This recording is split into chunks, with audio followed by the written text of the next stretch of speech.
Nós vamos começar o nosso estudo dos cálculos do teste de hipótese pelos testes paramétricos. E o primeiro dos testes que a gente vai olhar como fazer é o teste Z, ou Z-test, né? E o teste Z é um teste que a gente aplica quando os dados da minha população eles são distribuídos, a gente fala que eles são aproximadamente normais. Então, se eu usaria o teste Z se o tamanho da amostra é maior do que 30, então a gente tem pelo menos 30 data points. Quando a gente está avaliando um valor médio ou uma proporção, então qual o percentual da população que blá blá blá, o valor médio da população é blá blá blá, a gente usaria um teste Z se os dados são independentes um do outro, ou seja, um ponto da minha amostra não interfere no cálculo de outro ponto da amostra. Os seus dados eles são distribuídos normalmente, então isso pode ser necessário ou não, né? Isso depende muito do tamanho da amostra, porque quando a gente tem amostras grandes, isso geralmente não importa.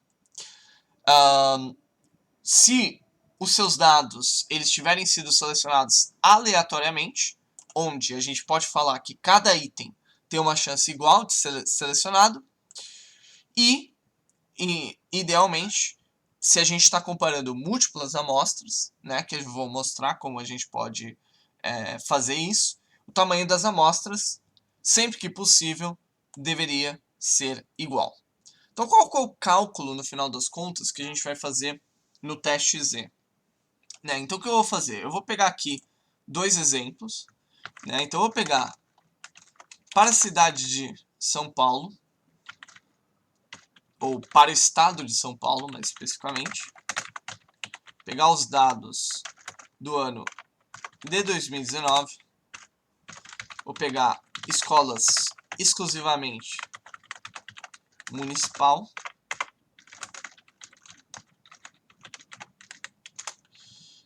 e eu vou pegar o estado de São Paulo. Então, para pegar o estado de São Paulo, eu tenho que ver aqui qual município. Eu vou transformar esse string. Eu vou pegar os primeiros dois dígitos igual a 35. E eu vou selecionar somente os dados que eu tenho informação do IDEB. Então, eu vou fazer isso para São Paulo. Eu vou fazer isso para o Ceará também. Então, municipal, Ceará é o número 23 aqui. Então, eu peguei São Paulo e Ceará aqui. A gente pode comparar as características deles. Então, eu posso pegar aqui São Paulo, tirar uma média. Então, tem aqui uma nota média do IDEB de 6,47.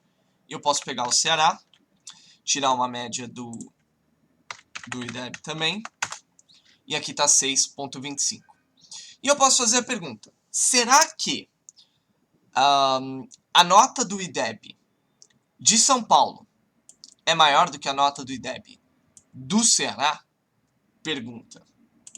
Bom, como que a gente vai fazer esse cálculo? A gente teria que, em tese, fazer um cálculo que seria encontrar o valor do que a gente chama de Z crítico, né? E o que vai ser o Z crítico, conceitualmente falando? Bom, a gente sabe que o valor de Z, ou a gente já viu esse valor de Z antes, especialmente quando a gente estava falando de estimativas, era um valor relacionado, e eu estou até tentando achar onde está aqui a tabela, era um valor relacionado à distribuição normal padrão, né? Então, aquele valor 1645, que é valor para 5% de probabilidade, 196, que eu acho que é para 2,5%, e assim vai. Esse valor crítico, ele está relacionado com a probabilidade de observar alguma coisa. Pelo teorema do limite central, o que a gente sabe? O teorema do limite central me diz que, se eu tirar várias amostras de uma mesma população e estimar a média dessas amostras da população, tirar os resultados dessas várias amostras e normalizar eles, a curva que vai formar em termos da distribuição das médias da minha amostra seria uma normal padrão. Então, aqui o que a gente tem? A gente tem amostras e a gente tirou a média dessas amostras. Né? Então, como o teorema do limite central vai nos ajudar assim? Aqui, né, no caso desse cálculo. Se eu calcular a diferença entre a média do estado de São Paulo e a média do Ceará, né, vamos supor que minha hipótese nula seria de que os dois são iguais.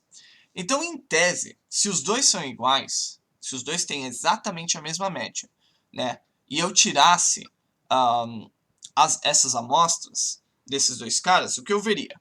Eu veria duas normais padronizadas, né? E aí eu estou falando do teorema do limite central, que são totalmente sobrepostas, certo? Então, portanto, né, se elas são totalmente sobrepostas, vamos supor que para São Paulo eu tirei um valor de 6,47. Como eu sei que eu posso normalizar esses valores, eu posso calcular, em tese, qual que é a probabilidade de eu tirar um valor como 6,47, dado que a média do real de São Paulo é 6,2581, blá, blá, blá. Qual que é a probabilidade disso acontecer? Então a gente sabe que isso vai estar numa das minhas caudas da distribuição, que é justamente esse conceito do teste unilateral. Né? Então a probabilidade de eu tirar uma nota de 6,47, dado que minha nota média é 6,25, vai estar aqui nessa cauda da distribuição. E aí tudo que eu preciso fazer é chegar nesse valor do Z crítico, que ele vai ser calculado da seguinte forma. E aqui eu vou apelar para a minha tabela de resumo, que está no teste paramétrico, que é o valor do Z crítico, e aí tem duas maneiras de calcular isso. A maioria das vezes a gente utiliza esse teste, esse cálculo aqui. Vai ser o valor, ou melhor, acho que aqui não está comparando duas amostras. Aqui está comparando duas amostras. Né? Então o valor do Z crítico vai ser a diferença entre esses caras, dividido pelas somas dos desvios padrões desses caras, dividido pelo número de pontos da minha amostra. E aí o delta é o valor que a gente está falando que é a diferença entre eles na minha hipótese nula. Nesse caso, eu falei que eles são iguais, então, portanto, eu estou comparando a diferença de zero. Né? E esse valor de Z crítico, eu vou olhar na minha tabela lá da distribuição normal, eu vou chegar com esse valor, eu vou chegar, então, portanto, no que seria o p-value, que é a probabilidade de obter valores tão extremos, e aí eu comparo o valor de p-value com o nível de significância que eu estou aplicando, e eu consigo afirmar definitivamente se eu consigo rejeitar ou não a minha hipótese. Né? Então aqui, no teste Z, né, o cálculo que a gente vai fazer seria o Z-crit, por exemplo, seria a média de São Paulo, menos a média do Ceará, e aqui, se não me engano, menos delta, né, tá aqui, menos delta, nesse caso delta é zero, então não vai ter menos delta. Isso aqui a gente vai dividir pela raiz quadrada, né, np.squart das amostras. Então aqui a gente vai colocar raiz quadrada da soma dos desvios padrões. Eu vou colocar aqui var dividido por sp.shape0. Isso aqui eu vou somar com Ceará. E agora eu tenho o meu valor de Z-crit. O meu Z-crit é 9,18 blá blá blá blá. Obviamente que esse valor de Z crítico ele é muito alto, né? Então acho que vocês já conseguem imaginar qual vai ser o resultado desse teste de hipótese. Mas aqui a gente vai vir em stats.norm. Aí a gente vai em SF. Eu vou colocar aqui o valor absoluto, porque eu sempre passo o valor absoluto. Então aqui ele está falando, qual que é a probabilidade de eu obter valores tão extremos quanto esse? Probabilidade é 2.05641, blá, blá, blá. Então extremamente baixa. Então eu posso dizer que eu rejeito a hipótese nula e, portanto, a nota média do estado de São Paulo é maior do que a nota do estado do Ceará. Bom, como vocês viram na minha tabela de resumo ali, obviamente que esse não é o único teste que a gente consegue fazer. E porque a gente está programando, e não simplesmente fazendo as contas como se a gente estivesse no século XX, eu posso, e eu tenho disponível para mim, uma função que eu posso usar para fazer todos esses cálculos que eu acabei de fazer. Se eu for aqui no meu cabeçalho, vocês devem ter notado que eu importei do statsmodel.stats.waitstats algo chamado ztest. Então, posso vir aqui, substituir toda essa brincadeira que eu fiz aqui, colocar aqui ztest, e agora eu vou passar o quê? No meu teste de hipótese. Vou passar qual que é o cálculo que eu quero realizar no final das contas. Então, aqui, eu posso colocar os valores que eu preciso para fazer a minha comparação. Então, eu vou colocar ztest x1 é igual a sp IDEB-AI. No x2, eu vou colocar c IDEB-AI. E o valor, eu vou colocar que a diferença é 0. Eu vou colocar que a hipótese alternativa é de que eles são maiores, né? Larger. E aqui eu tenho as minhas estatísticas de teste. Vocês vão notar que foi um pouco diferente a estatística de teste do que a gente tinha calculado, porque a priori o que eu calculei de variância não está totalmente correto, mas aqui tem basicamente o Z crítico e o p-value, e aí aqui eu consigo rejeitar a hipótese da mesma maneira. Bom, isso é o que a gente chama do teste Z de duas amostras. Vocês viram no resumo que eu até confundi, porque eu falei desse cara aqui, quando eu estava comparando as duas amostras, que era esse cara aqui.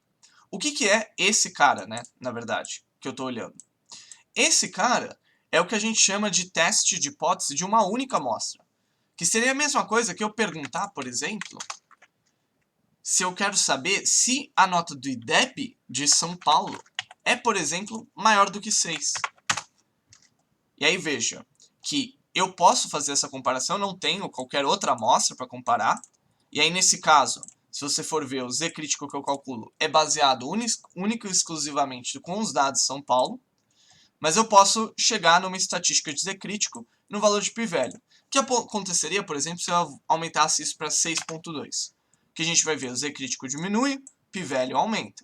Se eu falasse 6.3, P crítico diminui, p-value aumenta. Se eu falasse 6.4, ainda estou argumentando que é maior que 6.47. Se eu falar 6.45, aí veja que a probabilidade ela ainda é baixa, né? A gente está falando de uma probabilidade que é menor que 5%. Mas ela existe de que o valor do IDEB de São Paulo não seja maior do que 6.45. Se eu colocar aqui 6.46, aí a probabilidade já é bastante alta. Probabilidade de eu observar 6.47, sendo que eu imagino que a média 6.46 já é de 11%. Isso só mostra, né, que provavelmente os dados dos vários municípios de São Paulo devem ter um IDEB muito próximo um do outro, com uma variância baixa. Mas enfim, aqui eu vou deixar assim. Esse seria o meu teste hipótese com uma única amostra, esse é o teste hipótese com duas amostras, né? E aqui você veja que ele é mais interessante, porque eu já saio os cálculos direto e eu consigo mudar valores aqui. Por exemplo, se eu quisesse afirmar categoricamente que São Paulo é pelo menos 0.1 maior do que o Ceará, eu posso fazer essa conta. Se perguntar se São Paulo é 0.2 maior, aí eu já não consigo mais afirmar, né? Que 0.2 seria 6.45 para 6.47. Então ele já tem dificuldade em afirmar que isso é verdadeiro. Mas 0.1 a gente consegue rejeitar a hipótese nula aqui.